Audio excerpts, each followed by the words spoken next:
মাধ্যমিক ভূগোলে full marks চাইছো? তাহলে একদম ঠিক জায়গায় এসেছো।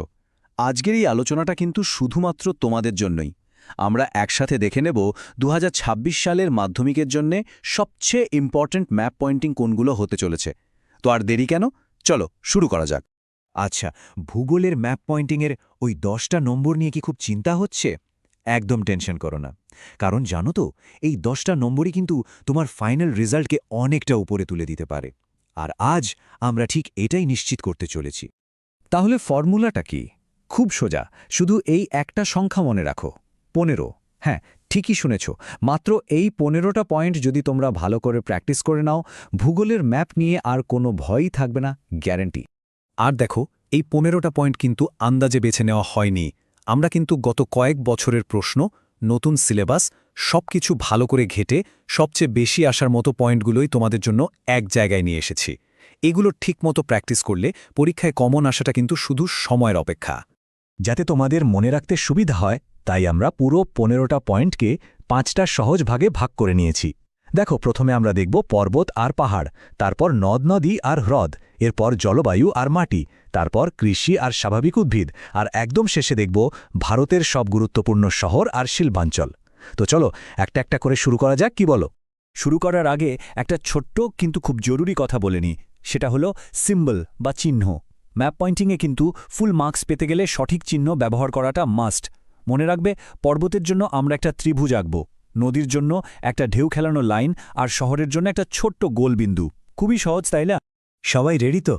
চলো তাহলে ঝাঁপিয়ে পড়া যাক আমাদের প্রথম সেকশনে, যেটা হলো পর্বত আর পাহাড়। এই সেকশন থেকে আমাদের লিস্টে আছে 3টে পয়েন্ট। প্রথমটা দেখো, ভারতের একদম উত্তরে মানে মাথার দিকে রয়েছে কারাকোরাম পর্বতমালা আর কেটু। এরপর যদি আমরা পশ্চিম দিকে চলে আসি, রাজস্থানে, সেখানে পাবো ভারতের সবচেয়ে পুরনো ভঙ্গিল পর্বত আরাবল্লী। আর সবশেষে একদম দক্ষিণে রয়েছে নীলগিরি পর্বত। মানে উত্তর, পশ্চিম, দক্ষিণ 3টে দিকই কিন্তু আমাদের কাভার হয়ে গেল। পর্বতগুলো তো চেনা হয়ে গেল।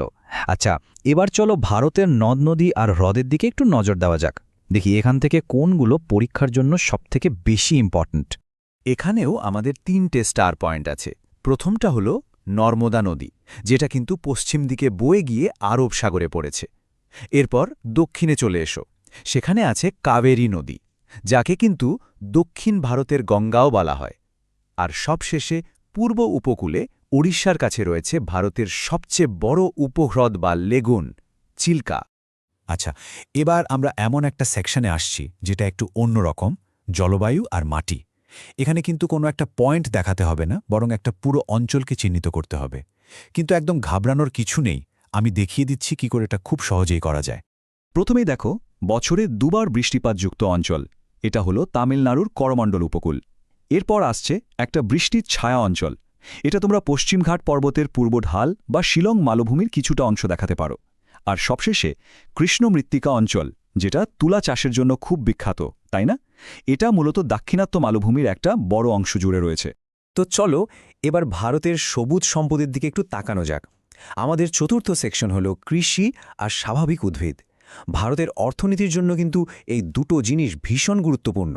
এই সেকশন থেকে দুটো পয়েন্ট কিন্তু একদম ভুললে চলবে না। 1 নম্বর হলো আমাদের গর্ব, সুন্দরবন, পৃথিবীর সবচেয়ে বড় ম্যানগ্রোভ অরণ্য। আর 2 নম্বর হলো একটি কফি উৎপাদক অঞ্চল। এটা তোমরা দক্ষিণ ভারতে, বিশেষ করে কর্ণাটকের পাহাড়ি অঞ্চলে দেখাবে, যেখান থেকে আমাদের সবার প্রিয় কফি আসে। আমরা কিন্তু প্রায় শেষের দিকে চলে এসেছি। আমাদের শেষ এবং ফাইনাল সেকশন হলো ভারতের সবচেয়ে গুরুত্বপূর্ণ কিছু শহর আর শিল্পকেন্দ্র। এই লিস্টটা কিন্তু বেশ ইন্টারেস্টিং। প্রথমেই আছে আমাদের পশ্চিমবঙ্গের দুর্গাপুর, যাকে বলা হয় ভারতের রুর। এরপর টেকনোলজির প্রাণকেন্দ্র বেঙ্গালুরু, যা ভারতের সিলিকন ভ্যালি নামে পরিচিত। তারপর সোজা পশ্চিমে চলে যাও গুজরাটে, সেখানে আছে ভারতের বৃহত্তম পেট্রোকেমিক্যাল শিল্পকেন্দ্র জামনগর। আর সবশেষে অবশ্যই আমাদের দেশের রাজধানী আর উত্তর ভারতের বৃহত্তম মহানগর নতুন দিল্লি। ব্যাস, এই ছিল আমাদের টপ 15 ম্যাপ পয়েন্টিং। চলো এবার পরীক্ষার আগে একটা কুইক রিভিশনের জন্য সবগুলোকে এক ঝলকে দেখে নেওয়া যাক। এই লিস্টটা হলো তোমাদের ফাইনাল রিভিশন গাইড। আমি বলছি, এক্ষুনি এই স্লাইডটার একটা স্ক্রিনশট নিয়ে রাখো। পরীক্ষার আগের রাতে ঝালিয়ে নেওয়ার জন্য এর থেকে ভালো জিনিস আর হতেই পারে না।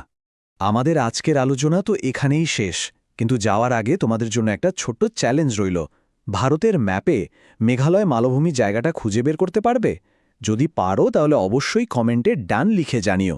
এভাবেই প্র্যাকটিস চালিয়ে যাও, দেখবে পরীক্ষায় সাফল্য আসবেই। তোমাদের সবার জন্য অনেক শুভেচ্ছা রইল।